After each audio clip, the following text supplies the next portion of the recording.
السلام علیکم ورحمۃ اللہ سامعین کرام، آج کی اس ویڈیو میں ہم نماز کے متعلق 6 ایسے ضروری مسائل پر بات کریں گے کہ جن مسائل کو نہ جاننے کی وجہ سے بندہ نماز کے اندر ایسی غلطیاں اور ایسی کوتاہیاں کر جاتا ہے جس کی وجہ سے اس بندے کی نماز درست نہیں ہوتی، اور وہ بندہ بڑے اطمینان کے ساتھ نماز ادا کرتا ہے۔ وہ دل ہی دل کے اندر بڑی خوشی محسوس کرتا ہے کہ میں نے نماز ادا کر لی، مگر وہ نماز حقیقت میں قبولیت نہیں پاتی، اس بندے کے منہ پر مار دی جاتی ہے، کیونکہ وہ نماز کے اندر ایسی بڑی غلطیاں کرتے ہیں۔ حالانکہ وہ اپنے طور پر نماز صحیح ادا کر رہا ہوتا ہے، مگر اس کے لا علمی کی وجہ سے نماز کے اندر ایسی کمی بیشی رہ جاتی ہے جس کی وجہ سے اس کی نماز درست نہیں ہوتی۔ تو وہ نماز کے اہم مسائل کون سے ہیں کہ جن کو جاننا بہت ہی ضروری ہے؟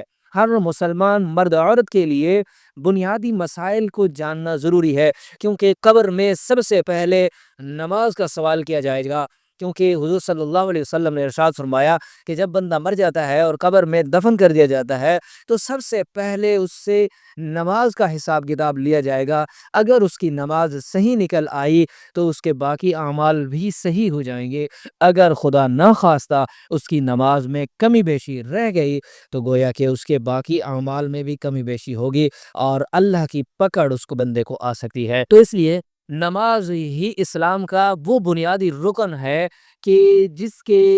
سوال جواب قبر میں سب سے پہلے ہوگا، اور جس کے صحیح ہونے پر انسان کے باقی اعمال بھی صحیح ہوتے جائیں گے۔ تو سامعین کرام، وہ نماز کے اہم مسائل کون سے ہیں کہ جن کو نہ جاننے کی وجہ سے بندے غلطیاں کرتے ہیں؟ وہ سب سے پہلا یہ ہے کہ ہر رکعت میں اگر کوئی بندہ فرض نماز ادا کر رہا ہے تو اس فرض نماز کی ہر رکعت میں وہ ایک ہی سورت پڑھتا ہے، یعنی وہ سورت فاتحہ پڑھنے کے بعد جو سورت پڑھی جاتی ہے وہ ہر رکعت میں ایک ہی سورت ادا کرتا ہے۔ کیا ایسا کرنے سے اس کی نماز درست ہو جائے گی یا نہیں ہوگی؟ اس کے ساتھ دوسرا سوال ہے کہ نماز میں اعوذ باللہ اور بسم اللہ کب اور کون سی جگہ پر پڑھنی ہے، یعنی اعوذ باللہ یا بسم اللہ سورۃ فاتحہ سے پہلے پڑھنی ہے یا سورۃ فاتحہ پڑھنے کے بعد پڑھنی ہے؟ تو اس کی ترتیب جو ہے وہ میں آگے چل کے آپ کو بتاؤں گا۔ اور اس کے ساتھ جو تیسرا سوال ہے وہ یہ ہے کہ فرض نماز اور سنت نماز پڑھنے کا طریقہ کون سا ہے، یعنی اگر آپ فرض نماز ادا کر رہے ہیں یا آپ سنت نماز ادا کر رہے ہیں، اور اس کے ساتھ اگر آپ نوافل ادا کر رہے ہیں تو ان نمازوں کی نیت کرنے کا کیا طریقہ ہے، اس کے بارے میں بھی آگے چل کر بات کریں گے۔ اور اس کے ساتھ دو اور بڑی غلطیاں ہیں جو بہت سارے لوگ کرتے ہیں جس کی وجہ سے ان کی نماز بالکل ٹوٹ جاتی ہے، نماز ان کی نہیں ہوتی۔ وہ دو اہم غلطیاں میں ان مسائل کی تفصیل بیان کرنے کے بعد آپ کے ساتھ شیئر کرتا ہوں۔ سامعین کرام، سب سے پہلے جان لیتے ہیں کہ نماز کی ہر رکعت میں ایک ہی سورت پڑھنے سے کیا نماز ادا ہوگی یا نہیں ہوگی، اس کی تفصیل آپ سن لیجئے۔ سامعین کرام، فقہائے کرام کے نزدیک اگر کوئی شخص فرض نماز کی ہر رکعت میں ایک ہی سورت، مثلا سورت اخلاص بار بار پڑھتا ہے، یعنی پہلی رکعت میں بھی سورت فاتحہ کے بعد قل هو اللہ احد سورت اخلاص پڑھ لیتا ہے، اسی طرح نماز کی دوسری رکعت میں بھی سورت فاتحہ کے بعد قل هو اللہ یعنی سورت اخلاص پڑھ لیتا ہے، اور اسی طرح تیسری رکعت میں یہ بار بار سورت اخلاص پڑھنے سے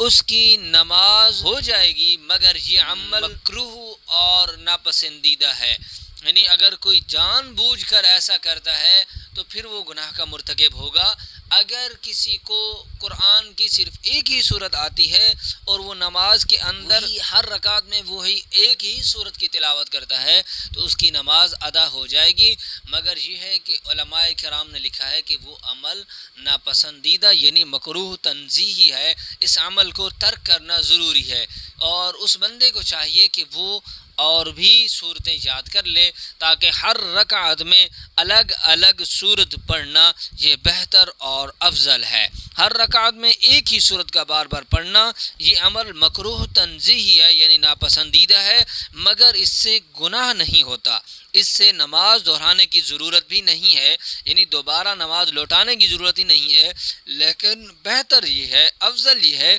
کہ مختلف صورتیں پڑھی جائیں تاکہ سنت کی پیروی ہو۔ یہ عمل خلاف سنت ہے۔ نماز کی ہر رکعت میں ایک ہی صورت پڑھنا، یہ ایک تو عمل خلاف سنت بھی ہے اور اس کے ساتھ ساتھ مکروہ تنزیہی بھی ہے، تو اس عمل کو ترک کرنا ضروری ہے۔ ہاں اگر کسی کی مجبوری ہے، کسی کو اور صورت آتی ہی نہیں، تو اس کے لیے یہ گنجائش علماء کرام نے رکھی ہے کہ وہ بندہ نماز ادا کر سکتا ہے، اس کی نماز ادا ہو جائے گی اور اس کی نماز درست ہو جائے گی، اس کو نماز دوبارہ لوٹانے کی ضرورت نہیں ہوگی۔ اور اس کے ساتھ ساتھ صورتوں کی ترتیب یعنی تقدیم و تاخیر کا بھی خیال رکھنا، یہ بھی مستحب عمل ہے۔ مثلا اگر آپ نماز پڑھ رہے ہیں تو نماز کی پہلی رکعت میں اگر آپ نے سورۃ فلق تلاوت کی ہے تو دوسری رکعت میں آپ سورۃ والناس کی تلاوت کریں۔ یہ ایسا نہیں ہے کہ آپ پہلی رکعت میں قل اعوذ برب الفلق پڑھ لیں اور دوسری رکعت میں آپ تبت یدا ابی لہب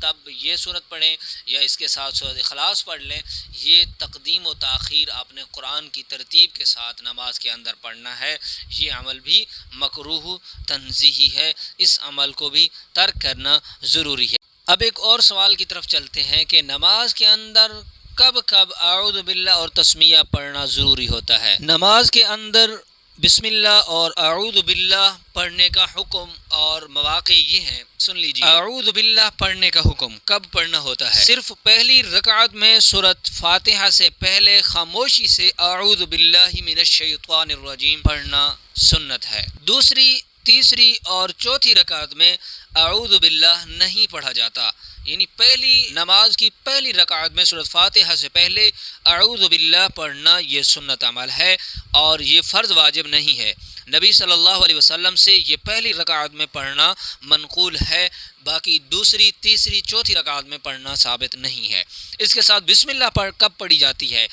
تو سامعین کرام، ہر رکعت میں سورۃ فاتحہ سے پہلے خاموشی سے بسم اللہ الرحمن الرحیم پڑھنا یہ سنت عمل ہے۔ سورۃ فاتحہ اور سورت کے درمیان بسم اللہ نہیں پڑھی جاتی، یعنی جب آپ پہلے سورۃ فاتحہ سے پہلے بسم اللہ پڑھ لیتے ہیں، پھر اس کے بعد سورۃ فاتحہ مکمل کرتے ہیں، کوئی اور سورت ملاتے ہیں تو ان کے درمیان بسم اللہ نہیں پڑھی جاتی، یعنی بسم اللہ صرف سورۃ فاتحہ سے پہلے اور صرف ایک بار پڑھی جاتی ہے ہر رکعت میں۔ ترتیب سن لیجئے، نماز کے آغاز میں جو ترتیب ہے وہ سن لیجئے کہ تکبیر تحریمہ کہیں گے اللہ اکبر، اور اس کے بعد دعائے استفتاح یعنی نماز کی ابتدا وہ کون سی ہے؟ سبحانک اللہم و بحمدک و تبارک اسمک و تعالی جدک و لا الہ غیرک، یہ سنت ہے۔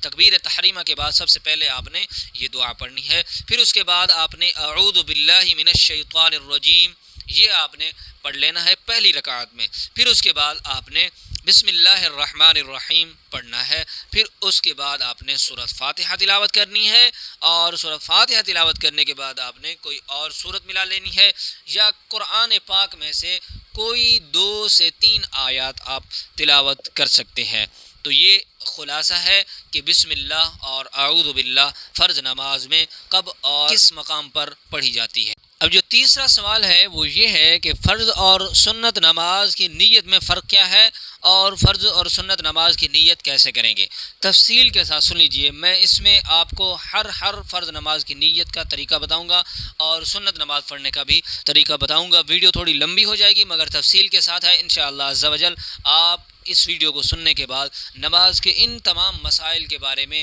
خوب علم رکھ لیں گے انشاءاللہ۔ سامعین کرام، نماز کی نیت دل سے ادا کرنا یہ فرض ہے، زبان سے نیت کرنا یہ مستحب ہے تاکہ دل کی توجہ مضبوط ہو جائے۔ نیت میں نماز کی قسم یعنی فرض، سنت، وتر، نفل، تعداد، رکعت، وقت اور قبلہ کی طرف رخ شامل ہونا چاہیے۔ نیچے فرض اور سنت نمازوں کی نیت کے مختلف طریقے میں آپ کو بیان کروں گا، سن لیجئے۔ فقہاء کرام کے نزدیک فرض نماز کی نیت یعنی نماز فجر کی جو 2 رکعت ہیں ان کی نیت کیسے کریں گے؟ نیت کی میں نے 2 رکعت فرض نماز فجر کی وقت کے داخل ہونے کے ساتھ اللہ کے لیے نماز ادا کرتا ہوں، منہ میرا قبلہ شریف کی طرف ہے اور امام کی اقتداء میں تکبیر کہہ دیں اللہ اکبر، یہ آپ کی فجر کی نیت ہو چکی۔ اسی طرح اس کے بعد ظہر، عصر، مغرب اور عشاء کے فرض جو نمازیں ہیں ان کی نیت، مثلا نماز ظہر کی 4 رکعت کی نیت کی میں نے 4 رکعت فرض نماز ظہر کی واسطے اللہ رب العزت کے منہ میرا کعبہ شریف کی طرف، اور وقت نماز ظہر کے اللہ اکبر، پیچھے امام کی اقتداء کے، اگر آپ امام کے پیچھے پڑھ رہے ہیں تو پیچھے امام کی اقتداء کے اللہ اکبر، یہ آپ ظہر، عصر، مغرب، عشاء کی نیت کر سکتے ہیں۔ اور اب میں آپ کو بتاتا ہوں کہ سنت نماز کی نیت کیسے کریں گے۔ مثلا فجر کی 2 رکعت سنت آپ پڑھ رہے ہیں تو اس کی نیت یہ ہے کہ نیت کی میں نے 2 رکعت سنت مؤکدہ نماز فجر کی اللہ کے لیے پڑھتا ہوں، منہ میرا کعبہ شریف کی طرف ہے، اللہ اکبر، یہ آپ فجر کی جو 2 رکعت سنت پڑھی جاتی ہے اس کی نیت ہے۔ اور اس کے ساتھ سنت غیر مؤکدہ یہ اور اس کے بعد نوافل، ان کی نیت کیسے کریں گے۔ مثلا عصر سے پہلے آپ 4 رکعت نفل جو ہے وہ یعنی سنت مؤکدہ ادا کر رہے، غیر مؤکدہ ادا کر رہے ہیں، تو نیت کی میں نے 4 رکعت نفل نماز عصر سے پہلے اللہ کے لیے پڑھتا ہوں، منہ میرا کعبہ شریف کی طرف ہے، اللہ اکبر۔ اگر آپ جماعت سے نماز پڑھ رہے ہیں تو نیت میں اقتداء کی امام کی اقتداء شامل کریں گے، یعنی مثلا نیت کی میں نے 4 رکعت فرض نماز ظہر کی امام کی اقتداء میں واسطے اللہ رب العزت کے، منہ میرا کعبہ کی طرف، اللہ اکبر۔ نیت دل سے ارادے کرنے کا نام ہے، زبان سے کہنا مستحب ہے۔ اگر زبان سے نیت بھول جائے مگر دل میں ارادہ ہے تو نماز صحیح ہو جائے گی۔ جماعت کے ساتھ نماز میں امام یا مقتدی کی نیت کا فرق ضرور ہوتا ہے، یعنی جماعت کے ساتھ اگر کوئی نماز ادا کر رہا ہے تو امام علیحدہ نیت کرے گا اور جو مقتدی ہوگا اس کی نیت علیحدہ ہوگی، اس میں فرق ہوتا ہے۔ سامعین کرام، اس کے ساتھ ایک بہت بڑی غلطی بہت سارے لوگ کرتے ہیں، وہ غلطی کون سی ہے جس کی وجہ سے نماز ٹوٹ جاتی ہے؟ بہت ہی اہم مسئلہ ہے، اس کو جان لیجئے اور ذہن نشین کر لیجئے، کہیں آپ یہ غلطی تو نہیں کرتے اس کی وجہ سے آپ کی نماز نہ ہوتی ہو اور آپ کا علم نہ ہو۔ سامعین کرام، مسئلہ یہ ہے کہ جب بندہ نماز کے اندر سجدے میں جاتا ہے تو دونوں پاؤں اس نے زمین کے اوپر رکھے ہوتے ہیں،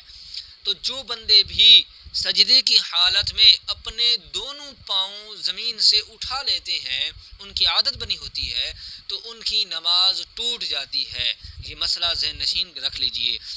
اگر آپ سجدے کی حالت میں ایک پاؤں زمین سے اٹھاتے ہیں تو آپ کی نماز پر کوئی اثر نہیں ہوگا، آپ کی نماز نہیں ٹوٹے گی۔ اگر آپ دونوں پاؤں سجدہ کی حالت میں زمین سے اٹھا لیتے ہیں تو پھر اس صورت میں آپ کی نماز ٹوٹ جائے گی۔ یہ بہت ہی اہم مسئلہ ہے، اس کو ذہن نشین کر لیجئے۔ اگر نماز کے اندر ایسی غلطی آپ کرتے ہیں تو اس غلطی کو آپ